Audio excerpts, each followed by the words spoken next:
அனைவருக்கும் வணக்கம். உலகம் முழுவதும் உள்ள ஒடுக்கப்பட்ட மக்களுக்காகவும் விளிம்பு நிலை மக்களுக்காகவும் உங்களது பேட்ரிக். 10ஆம் தேதி, அதாவது நேற்று திங்கட்கிழமை, நாடாளுமன்றம் பட்ஜெட் கூட்டத்தொடர் ஆரம்பிக்குது. தெரியும், ஆரம்பத்துமே பட்ஜெட் கூட்டத்தொடர் ஆரம்பமே பயங்கர அமர்க்களமாக நடந்திருக்கு. பெரிய ஒரு போராட்டத்தை எதிர்க்கட்சிங்க கையில் எடுத்திருக்கிறாங்க. குறிப்பாக தமிழ்நாடு நாடாளுமன்ற உறுப்பினர்கள் பயங்கர கொந்தளிப்போடு நாடாளுமன்றமே ஸ்தம்பித்து போகிற அளவுக்கு பிரச்சனையை கிளப்பியிருக்கிறாங்க. அது என்னென்னா, ஒன்றும் இல்லை, நேற்று காலையில் 10 மணிக்கு 11 மணிக்கு நாடாளுமன்ற கூட்டத்தொடர் ஆரம்பிக்குது. ஆரம்பித்த உடனே நம்ம தமிழ்நாட்டு சிங்கங்கள் இருக்கு இல்லையா, பெண் சிங்கங்கள், ஒருத்தர் தமிழச்சி தங்கப்பாண்டியனும், நம்ம கலைஞருடைய மகளாக இருக்கிறவங்களும், நாடாளுமன்ற உறுப்பினராக இருக்கிற கனிமொழி அவர்களும் தாங்க யாருன்றதும் அவங்களோட திறமையை வெளிப்படுத்துறதுக்கான ஒரு ஸ்டேஜ் அவங்களுக்கு பெரிய அளவில் கிடச்சிருக்குன்னே சொல்லலாம். ஏன்னா நாடாளுமன்றமே ஸ்தம்பிக்கிற அளவுக்கு அந்த பிரச்சனையெல்லாம் அவங்க கிளப்பி தான் அவங்களால இன்றைக்கி தமிழ்நாடே பெரிய ஒரு போராட்டத்தை, பெரிய போராட்டம்னா மத்திய அரசுக்கு எதிராக ஒரு நிதி அமைச்சர்ன்ற நம்ம கல்வித்துறை அமைச்சர் மேலே கடுமையான ஒரு போராட்டத்தை கையில் எடுக்கிற அளவுக்கு தமிழ்நாட்டில் திமுக கிளம்பி இருக்குது. என் நாடாளுமன்ற கூட்டத்தொடருக்காக காலையில் 11 மணிக்கு கூடின உடனே நம்ம என்ன பண்ணுறாங்கன்னா, தமிழ்நாட்டு சிங்கமான தமிழச்சி தங்கப்பாண்டியன் முதல்ல பேச ஆரம்பிக்கிறாங்க. என்ன சொல்ல வராங்கன்னா, இந்திய அரசு எங்களுக்கு மாநிலத்துக்கு சேர வேண்டிய கல்விக்கான செலவு பண்ணுற பட்ஜெட் பணத்தை கொடுக்காமல் இருக்கிறாங்க. எங்களுக்கு 2150 கோடி ரூபாய் பணம் வரணும். இதனால் மாணவர்கள்லாம் பாதிக்கப்படுறாங்க.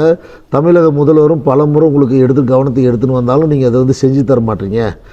இது சட்டப்பூர்வமாலாம் எதுவும் இல்லை. ஒரு பட்ஜெட்டுக்கு பணத்தை கொடுக்குறதுக்கு கல்விக்கு இதை தான் நீங்கள் பயன்படுத்தணும், இல்லைன்னா முடியாதுன்னு சொல்கிறதுக்கு ஒரு மத்திய அரசுக்கு அதுக்கான தகுதி இல்லை. மத்திய அரசுக்கு அதுக்கான வேலை இல்லை. மாநில அரசு அது முடிவு பண்ண வேண்டியது தான். நாங்கள் எங்களுக்கு தேவையான கல்வியை நாங்கள் பார்த்துக்கிறோம், நீங்கள் எங்களுக்கு கொடுக்க வேண்டிய பணத்தை மட்டும் 2150 கோடியை கொடுங்கன்ற மாதிரி அவங்க அதை விவாதத்தை எடுத்துன்னு வராங்க நாடாளுமன்றத்தில். அவங்களுக்கான பேச்சு கொடுக்குற அவங்களுக்கான டைமில் அவங்க பேசுகிறாங்க. பேசின உடனே என்ன பண்ணுறாருன்னா, மத்திய கல்வி அமைச்சர் இருக்கார் இல்லைங்களா, தர்மேந்திர பிரதான், அவர் உடனே என்ன சொல்கிறாருன்னா, நீங்கள் ஏற்கனவே இந்த மும்மொழி கொள்கையை நீங்கள் ஏற்றுக்காமல் இருக்கிறீங்க, உங்கள் மாநிலத்துக்கான நிதியை நாங்கள் தராமல் இருக்கிறோன்னா நீங்கள் ஃபஸ்ட்டு ஏற்றுக்கிறேன்னு சொல்லுங்கள், அப்புறமா தரன்ற மாதிரிலாம் பேசிட்டு என்ன சொல்ல வராருன்னா, தமிழக மாணவர்களுடைய நலன் பாதிக்கப்படுது, நீங்கள் அதை அரசியலுக்கு பயன்படுத்துகிறீங்க, திமுக அதில் பெரிய அளவில் செய்கிறீங்க, இதெல்லாம் ரொம்ப தவறானதுன்ட்டு ஒரு கடுமையான வாதத்தை எடுத்துன்னு வராங்க. தமிழக அரசு ஆரம்பத்துலேருந்தே நாங்கள் இந்த மும்மொழி கொள்கையை எடுத்துன்னு வரோம், மற்ற மாநிலங்கள்லாம் எடுத்துக்கிச்சு, பக்கத்தில் இருக்கிற கர்நாடகா ஏற்றுக்குது, ஆந்திரா எடுத்துக்குது, எல்லா மாநிலம் ஏற்றுக்கும்போது நீங்கள் மட்டும் ஏன் ஏற்றுக்க மாட்டீங்க?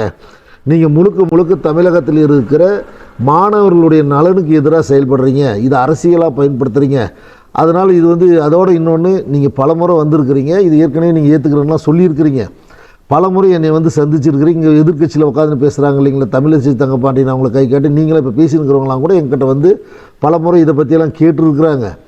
அது கூடயும் தமிழ்நாட்டினுடைய கல்வி அமைச்சரும் ஒரு முறை பேசினார். பேசும்போது நாங்கள் ஏதோ ஒன்று பண்ணிடுறோன்ற மாதிரி தான் சொல்லிட்டு போனீங்க. ஆனால் இப்போ அரசியலுக்காக நீங்கள் கடுமையாக எதுக்குறீங்க, இது நாகரிகமற்ற தமிழ்நாடு எம்பிக்கள் நாகரிகமற்ற முறையில் நடந்துக்கிறீங்கன்ற மாதிரி ஒரு கடுமையான வார்த்தையை வைக்கிறாருங்க. நாடாளுமன்றத்தில் இருக்கிற இந்த வார்த்தையை தமிழ்நாட்டு எம்பிக்கள் யாருமே இதை எதிர்பார்க்கல. இவ்வளோ ஒரு மோசமான வார்த்தை, தமிழர்கள் அப்போ நாகரிகமற்றவர்களா என்ற ஒரு கேள்விக்குள்ளே அவங்களுக்கு வந்த உடனே அது அவங்களுடைய சுயமரியாதையை சீண்டி விடுற மாதிரி ஆகிப்போச்சு. உடனே ஆரம்பித்தாங்க, நம்ம பெண் சிங்கங்கள் இருக்கிறாங்க இல்லைங்களா, நம்ம கனிமொழி அவங்க எம்பி என்ன பண்ணாங்க, உடனே அதுக்கான இந்த வார்த்தையை வாபஸ் வாங்குங்க, இது குறிப்பேட்டிலேருந்து எடுங்க, இவர் மேலே கண்டனம் தெரிவிக்கணும் ஒரு கடுமையான விவாதத்தை எடுத்துன்னு உடனே என்ன பண்ணுறாருன்னா, அவர் உடனே அது இதெல்லாம் தமிழ்நாட்டில் கேள்விப்பட்ட உடனே என்ன ஆகுதுன்னா, தமிழ்நாட்டில் இருக்கிற நாடாளுமன்ற உறுப்பினரும் தமிழர்களையும் இவங்க நாகரிகமற்றவன்ற வார்த்தையை பயன்படுத்தின உடனே என்ன ஆகுதுன்னா, தமிழ்நாடு முழுசுமே அங்கங்கே மாவட்ட தலைநகரங்கள், எம்எல்ஏங்க கட்சிக்காரர் எல்லாமே அங்கங்கே மத்திய அமைச்சர் தர்மேந்திர பிரதாப்புடைய கொடும்பாவை எரிக்கிறது, அவருக்கு கடுமையான வார்த்தை மூலமாக பதிலடி கொடுக்குற வேலையில் இறங்கிட்டாங்க. இதுதான் நடந்ததுங்க. தமிழ்நாடு முழுசுமே இப்படி திமுக மாவட்டம் தோறும் எல்லா இடத்துலையும் போர்க்கொடியை தூக்கி உடனே போராட்டம் தெரிவித்த உடனே தமிழக முதலமைச்சரும் ஒரு கடுமையான வார்த்தைகள்லாம் சொல்ல ஆரம்பிச்சிட்டார். என்ன சொல்கிறாரு உடனே, நீங்கள் 2000 கோடி இல்லை 10,000 கோடி கொடுத்தா கூட நாங்கள் மும்முனை கல்வி திட்டத்தை நாங்கள் எடுத்துன்னு வரதுக்கு வாய்ப்பே இல்லை, நாங்கள் செய்யவே முடியாதுன்னு ஒரு கடுமையான வார்த்தையும் பயன்படுத்த ஆரம்பிக்கிறாருங்க. இது நீங்கள் செஞ்சுக்கிறது சரியில்லை, கூட்டாட்சி தத்துவத்துக்கு எதிராக நடந்துக்கிறீங்க, இது முறையும் இல்லைன்னு சொல்லிவிட்டு அவர் நேற்றுனா திங்கக்கிழமை அது 10ஆம் தேதி பேசிடுறாரு. பேசிட்டு அடுத்த நாளும் வந்து சென்னையில் நடக்கிற நிகழ்ச்சியிலே அதே மாதிரி கடுமையான வார்த்தையை பேசுகிறாரு. என்ன சொல்கிறாருன்னா, நாக்பூர் நாசக்கார திட்டத்தை வந்து நாங்கள் எந்த காலத்துலையுமே ஏற்றுக்க மாட்டோம். நீங்கள் 2000 கோடி இல்லை 10,000 கோடி கொடுத்தா கூட நாங்கள் அதை எடுத்துக்க மாட்டோம். தமிழர்கள்லாம் விவரமானவங்க, இவங்ககிட்ட உங்கள் வேலையெல்லாம் ஆகாதுன்னு சொல்லி அவரும் தனது கடுமையான வார்த்தைகளை பயன்படுத்த ஆரம்பிச்சிட்டாருங்க.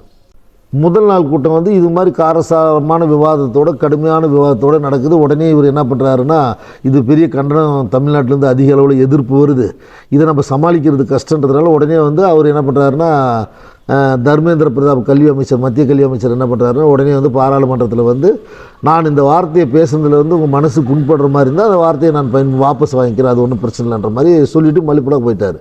இது நடந்த அடுத்த நாள் திருப்பியும் நாடாளுமன்ற கூடும் மூலம் என்ன ஆகுதுன்னா, காங்கிரஸ் எம்பிக்கள், தமிழ்நாட்டில் இருக்கிற திமுக எம்பிங்க, விடுதலை சிறுத்தை கட்சி தலைவர் திருமாவளவன், மறுமலர்ச்சி திராவிட கழகத்தினுடைய தலைவர் வைகோ, ஆக மொத்தம் கம்யூனிஸ்ட்டுங்க, இவங்க எல்லாருமே ஒன்று சேர்ந்து கடுமையான எதிர்ப்பு நாடாளுமன்றத்தில் பெரிய அமளியில் ஈடுபடுறாங்க. அமளியில் ஈடுபட்டு முன்னால் வந்து அதுவும் நம்ம பழைய தலைவர், நீண்டகால தலைவராக இருக்கிற வைகோ வந்து அது பாராளுமன்றத்துக்கு முன்னாலே வந்து பெரிய பதாகையை கையில் எடுத்துன்னு பெரிய அளவில் கோஷம் போட்டு மத்திய அரசுக்கு எதிர்ப்பு தெரிவிக்கிறாங்க. உடனே அவங்க என்ன சொல்கிறாங்கன்னா, இந்த ஏட்டுலேருந்துலாம் இதெல்லாம் எடுங்க, வெளியே எடுங்க, இந்த வார்த்தையை வந்து நீக்கணும், அவர் மன்னிப்பு பகிரங்க மன்னிப்பு கேட்கணுன்ட்டு தங்களுடைய கடுமையான எதிர்ப்பையும் பதிவு பண்ணுறாங்க. இது ஆரம்ப கட்டத்தில் இப்போ சமீப காலமெல்லாம் பார்த்தோம்னா தொடர்ந்து மத்திய அரசுக்கு எதிரான நிலைப்பாட்டில் வந்து திமுக தனது கடுமையான போராட்டத்தை கையில் தொடர்ந்து எடுத்துன்னு வருது. இது வந்து எதுக்குன்னு நம்ம எடுத்துக்கலாம்னா, வர 2026 சட்டமன்ற தேர்தல் வரைக்கும் இது இப்படியே நீடிக்கலாம்னு கூட நம்ம எடுத்துக்கலாம். ஏன்னா தேர்தல் அரசியல் வாக்கு வங்கி தானே எல்லாமே நடக்குது. ஏன்னா 1000 இருந்தாலும் அரசியல் வாக்கு வங்கிக்காக இருந்தாலும் ஒரு இனத்தை வந்து அவமதிக்கிற அளவுக்கு வார்த்தையை பேசுகிறது வந்து ஒரு கண்டனத்துக்குரிய செயலாக தான் எல்லாருமே பதிவு பண்ணுறாங்க, அரசியல் விமர்சகர்களும் பதிவு பண்ணுறாங்க. நாமும் அதை தான் சொல்ல வரோம். அதனால் மீண்டும் ஒரு நல்ல நிகழ்ச்சியில் சந்திப்போம். மீண்டும் நாங்கள் சொல்கிறோம், உலகம் முழுவதும் உள்ள ஒடுக்கப்பட்ட மக்களுக்காகவும் விளிம்பு நிலை மக்களுக்காகவும் வேறு ஒரு நிகழ்ச்சியில் சந்திப்போம். நன்றி, வணக்கம்.